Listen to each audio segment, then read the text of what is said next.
जो स्टेट का एडमिनिस्ट्रेशन को रन करता है और जो डे टू डे की वर्किंग होती है उसको भी रन करते हैं, ठीक है।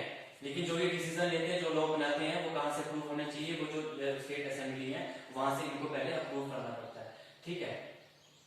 तो वहीं से लगा था कि MLA have much authority in democracy, ठीक है। अब जैसे ये देखा था, हमने क्वालिफिकेशन भी देख ली थी हमने कि एमएलए बनने की क्या क्या क्वालिफिकेशन चाहिए। Must be citizen of India और should not hold an office of profit, mentally sound होना चाहिए, क्रिमिनल बॉडी होना चाहिए, उसकी एज 25 इयर्स ऑफ एज होनी चाहिए, ठीक है। इसमें एक क्लियर रह गया था कि after all the government is accountable to the people for all the work it does and it is elected by the people, ठीक है। तो जो गवर्नमेंट होती है ये अकाउंटेबल होती है, ठीक है। किसके लिए अकाउंटेबल होती है? जो पीपल होते हैं उनके वर्क करने के, जो स्टेट के पीपल है उनको लिए वर्क करती है, और साथ ही में वो क्या होते हैं, वो इलेक्टेड पीपल होते हैं। कौन इलेक्ट करता है? जो पीपल ऑफ द स्टेट्स होते हैं, ठीक है, जो सिटीजन ऑफ इंडिया होते हैं वो उनको इलेक्ट करते हैं। लेकिन आपको स्टेट का भी आपको सिटीजन होना चाहिए, तभी आप स्टेट असेंबली में आप पार्टिसिपेट कर सकते हैं, आप वोट डाल सकते हैं अगर आप स्टेट के सिटीजन हैं अगर आप, ठीक है। अभी अकाउंटेबल की होते हैं पीपल्स के लिए, क्योंकि पीपल्स इनको अपॉइंट करते हैं, पीपल्स के लिए वर्क करते हैं, ठीक है। और अगर 5 साल के बाद अगर इनको पीपल्स को लगता है अगर इन्होंने अच्छा काम नहीं किया तो 5 साल के बाद इनको इलेक्शन में लूज करा के इनको रिमूव भी कर सकते हैं जितने स्टेट असेंबली के जितने मेंबर्स होते हैं, ठीक है। तो हमने क्वालिफिकेशन सबमिट कर ली थी। अब नेक्स्ट टॉपिक देखते हैं, ठीक है। साथ ही जो पावर्स और पावर्स कौन कौन सी थी इनकी, ठीक है। Powers and function of state legislature. तो legislative powers and function, the state legislature make laws on all subject of the state list, ठीक है। ये लॉज बनाते हैं स्टेट लेजिस्लेचर के लिए। कौन किसके लिए लॉज बनाते हैं? जो कि हमारे स्टेट लिस्ट में दिए गए हैं, और स्टेट लिस्ट में कितने हैं? देखो स्टेट लिस्ट में जो वर्क डिवाइड किए गए यूनियन गवर्नमेंट में जो पार्ट में, जैसे मैंने आपको बताया था next union list, state list और कॉन्करेंट लिस्ट में।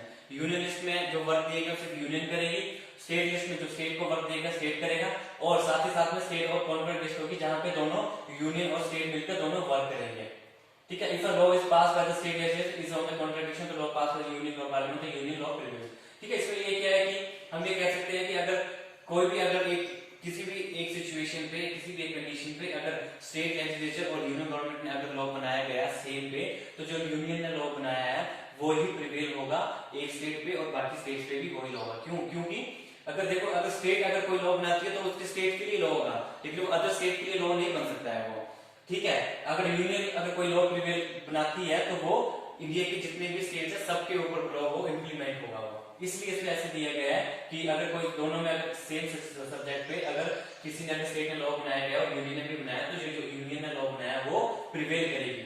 The state legislature is can ratify the amendment and made in the constitution bye the union parliament, ठीक है। तो स्टेट लेजिस्लेचर क्या कर सकती है? उसमें कुछ अमेंडमेंट ला सकती है, और कहां से अमेंडमेंट ला सकती है?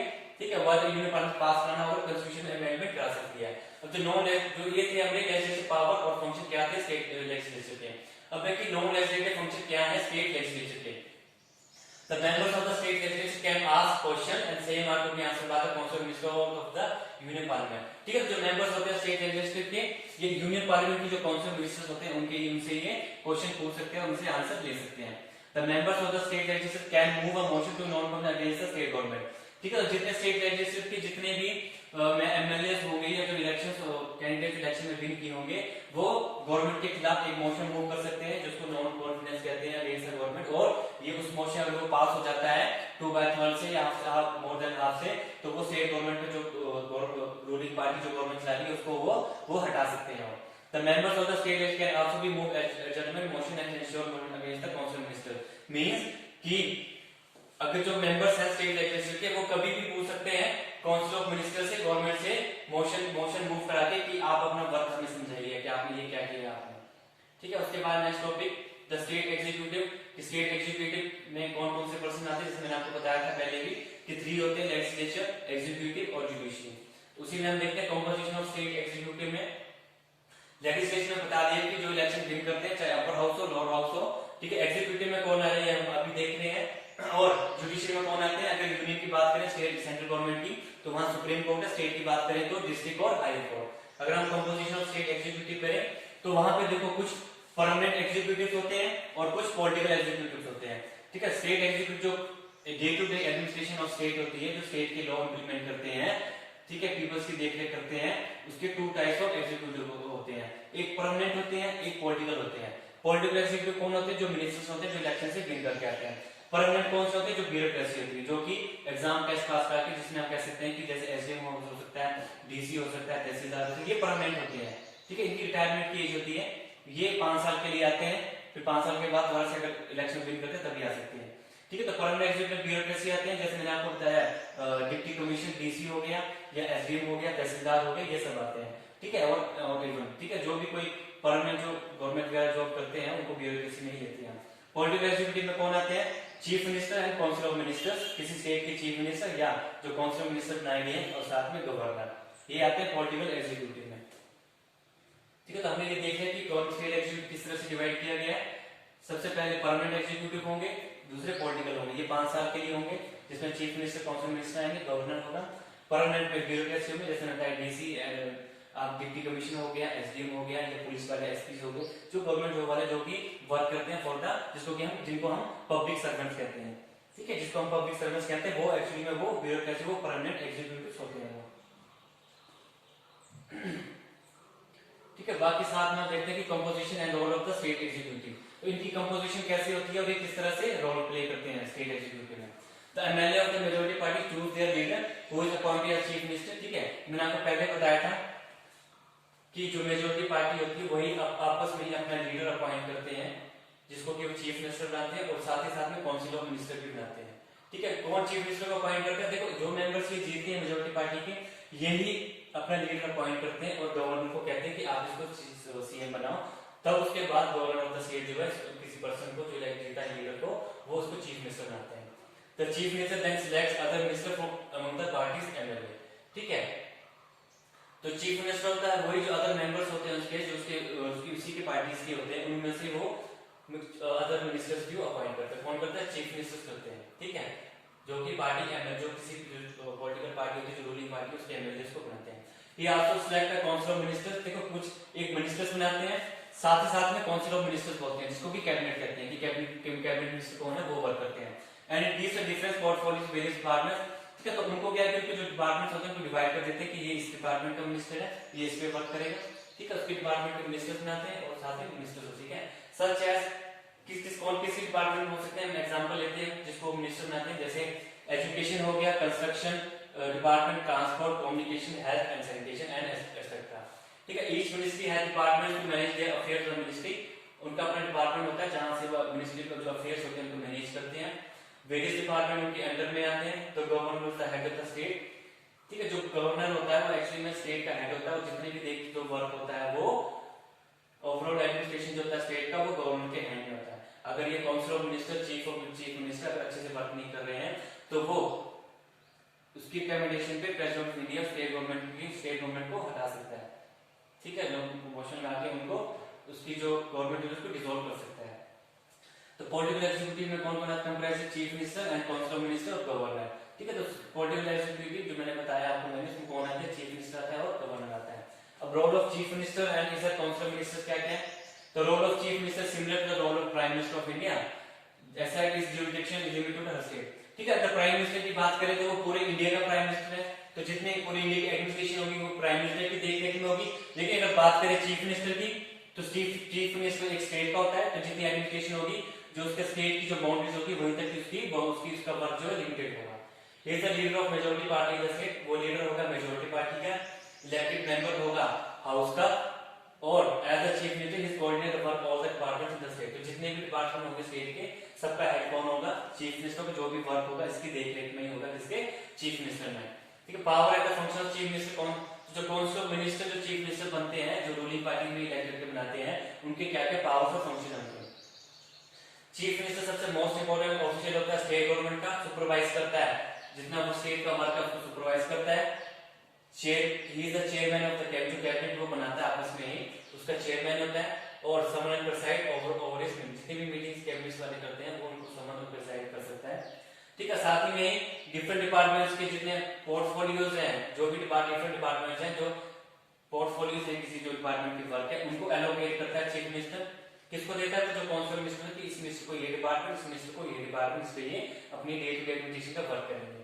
ही she can also ask for resignation, वो किसी मिनिस्टर से रेजिग्नेशन भी ले सकता है अगर वो उसका वर्क ऑफ कंडक्ट अगर अच्छा नहीं है, या वो सेटिस्फाई नहीं कर रहा है, अपना वर्क अच्छे से वो नहीं कर रहा है। जो काउंसिल ऑफ मिनिस्टर होंगे members, each member of the council of minister, जो काउंसिल ऑफ मिनिस्टर के जो मेंबर्स होंगे, ठीक है, वो क्या करेगा, वो अपने अपने डिपार्टमेंट की देखरेख करेंगे, जो वर्क होगा डिपार्टमेंट एडमिनिस्ट्रेशन को वो करेंगे with the help of government officer called bureaucrat. ठीक है, जो ब्यूरोक्रेट्स होंगे इनकी मदद से ही जो काउंसिल ऑफ मिनिस्टर्स होंगे ये अपने डिपार्टमेंट का वर्क करेंगे और कि वो किस तरह से वर्क करें सबकी देखरेख इनके अंडर में होगी। ठीक है, और जो ब्यूरोक्रेट्स होते हैं उनका सबसे बड़ा हेड जो परमानेंट होते हैं, जो कि जिसमें कह सकते हैं कि जो गवर्नमेंट पब्लिक सर्वेंट होते हैं वो उसमें सेक्रेटरी भी होता है। ठीक है, ही is the leader of Vidhan Sabha, chief minister leader होता है विधानसभा का, प्राइम स्पोक पर्सन गवर्नमेंट का स्पोक पर्सन विधानसभा का भी कौन होता है, चीफ मिनिस्टर ही होता है। Accept during state emergency. ठीक है, अगर किसी स्टेट में स्टेट इमरजेंसी आ जाती है, अगर गवर्नमेंट को लगता है कि वो स्टेट में जो वर्क है, जो गवर्नमेंट अच्छे से वर्क नहीं कर रही है, तो वो रिकमेंड करता है प्रेसिडेंट को, और जो प्रेसिडेंट अगर उसको मोशन में अप्रूव कर देता है तो वो उस स्टेट में प्रेसिडेंट रूल, वो भी देखेंगे हम नेक्स्ट वीडियो में कि प्रेसिडेंट रूल क्या होता है, किस तरह से लगता है। ठीक है, लेकिन अगर बात करें कि अगर किसी स्टेट में अगर इमरजेंसी लगी है, अगर प्रेसिडेंट रूल आ गया है, तो जितना भी वर्क होगा, जो भी वर्क होगा वो कौन करेगा, गवर्नर करेगा।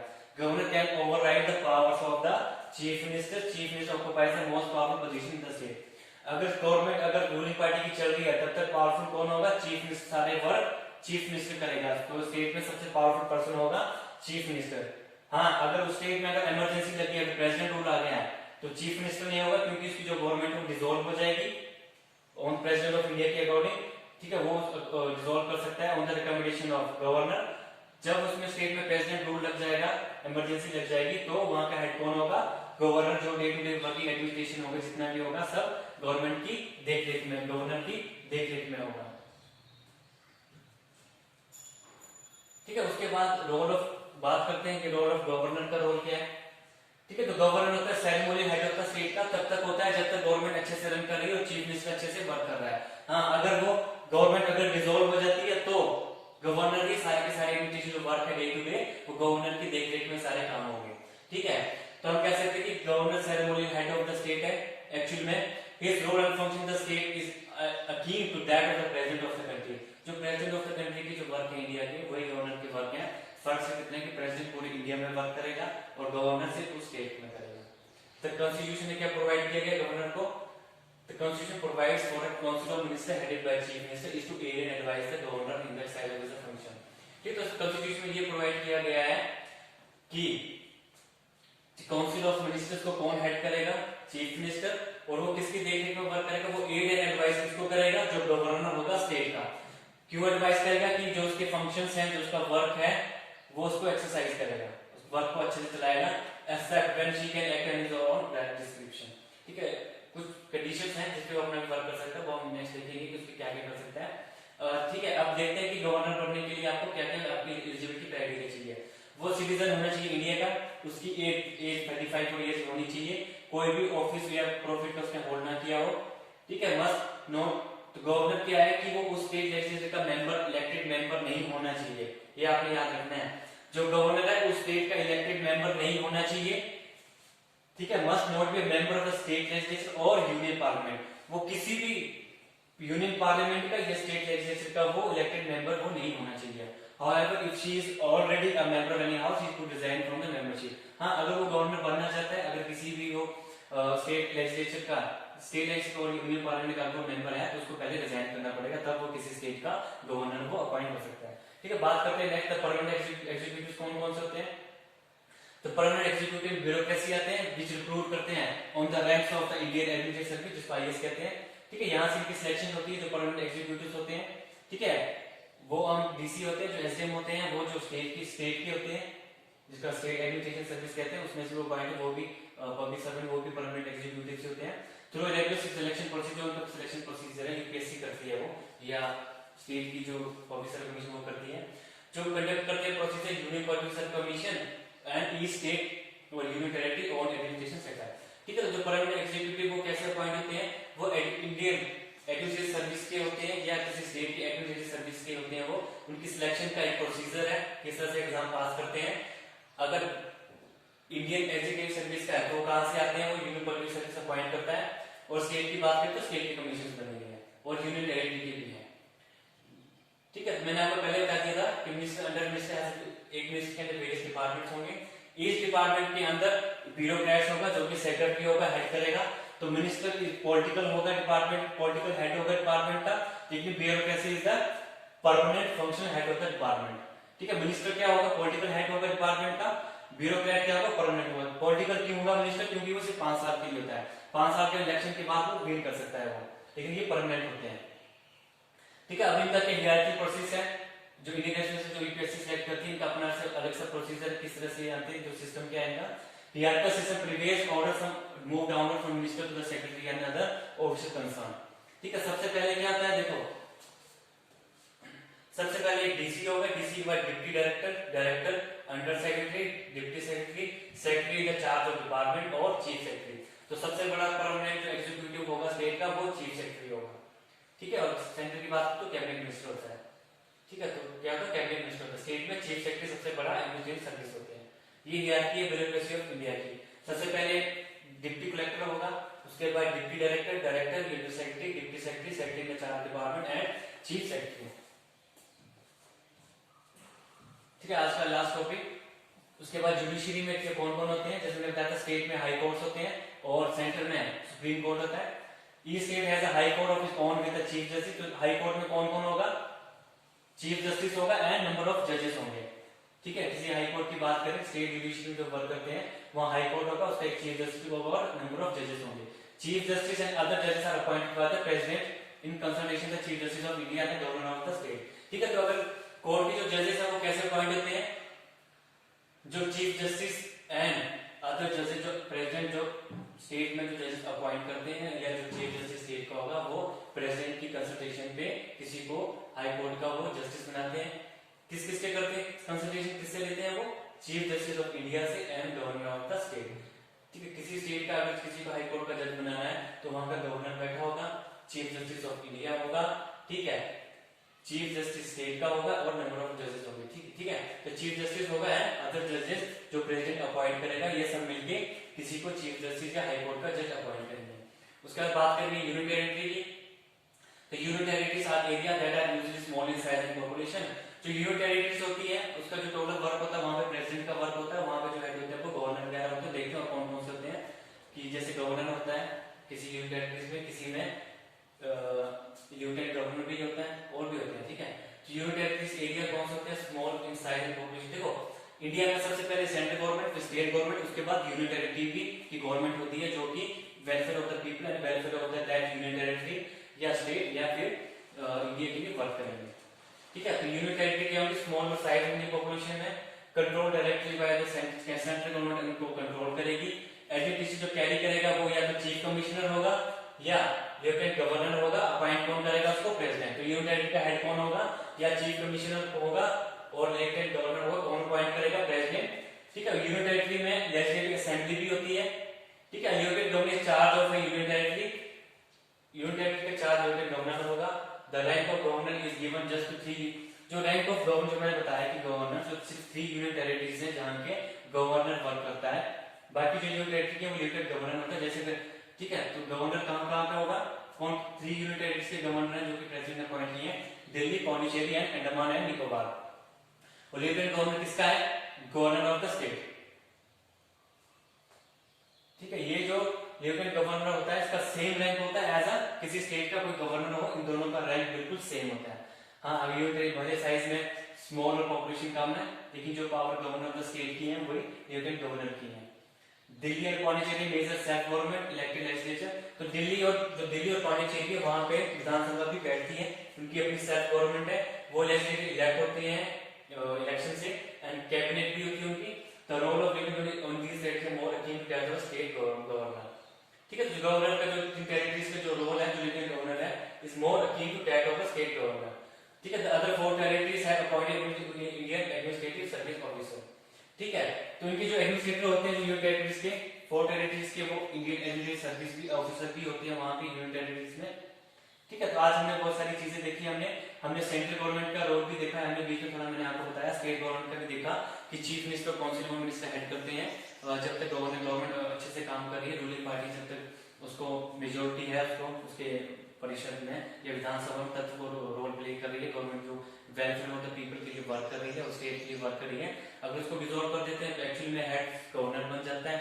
और जो प्रेसिडेंट रूल अगर लाना हो तो गवर्नर किस तरह से लाता है, वो अगर उसको लगता है कि अच्छे से वर्क नहीं कर रही है ये गवर्नमेंट, तो वो प्रेसिडेंट को रिकमेंडेशन देता है और फिर वो प्रेसिडेंट रूल वहां पे लग जाती है या फिर स्टेट इमरजेंसी लग जाती है। हमने ये भी देखा कि एमएलए एमपीज की तो देखी, हमने एमएलए की देखी कि क्या क्या क्वालिफिकेशंस हैं, रोल क्या क्या है, किस तरह से स्टेट जैसे डिवाइड किया गया, जैसे विधानसभा विधायक परिषद थे, क्या उनकी एज थी इलेक्ट होने की, क्या उनके वर्क है, लो वो किस तरह से बनाते हैं, हमने बहुत सारी चीजें हमने देखी आज।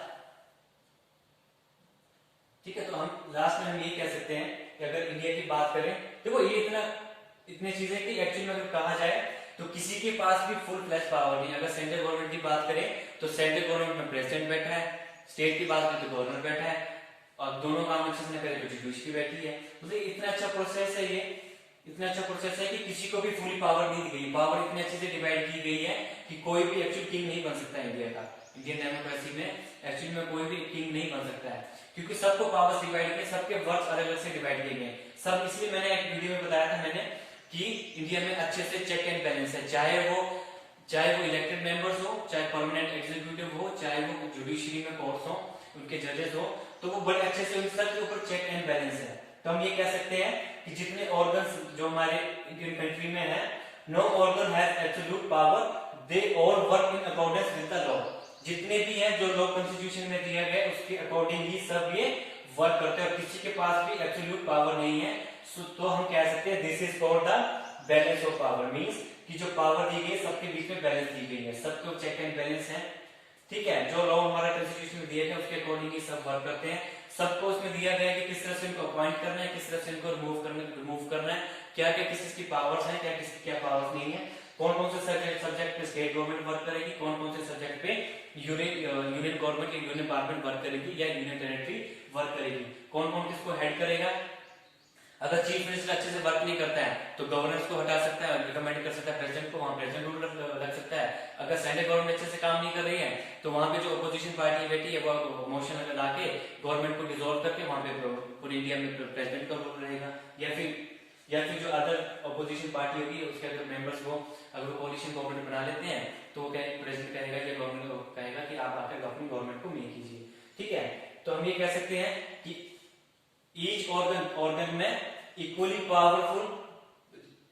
पावरफुल है, सबकी अपनी अपनी पावर है, दोनों के वर्क में इंटरफेयर नहीं करेंगे, लेकिन सबके ऊपर चेक एंड बैलेंस है। तो लेकिन क्या होता है कि सब ऑर्गन्स इक्वली पावरफुल तो कई बार उनके बीच में कॉन्फ्लिक्ट भी हो जाता है। ठीक है, वो कहते हैं कि मैं ज्यादा पावरफुल हूं, मैं पावरफुल हूं, लेकिन उसके लिए लॉ बना दिया गया, उसमें अकॉर्डिंग में है, उन्होंने दिया गया कि कौन कितना पावर, लेकिन सबके ऊपर एक दूसरे तीनों के तीनों जितने ऑर्गन्स हैं सबके सब जुड़े हैं आपस में, तो सबके ऊपर चेक एंड बैलेंस है। ठीक है, तो आज हमने चैप्टर नंबर 12 किया। नेक्स्ट वीडियो में हम चैप्टर नंबर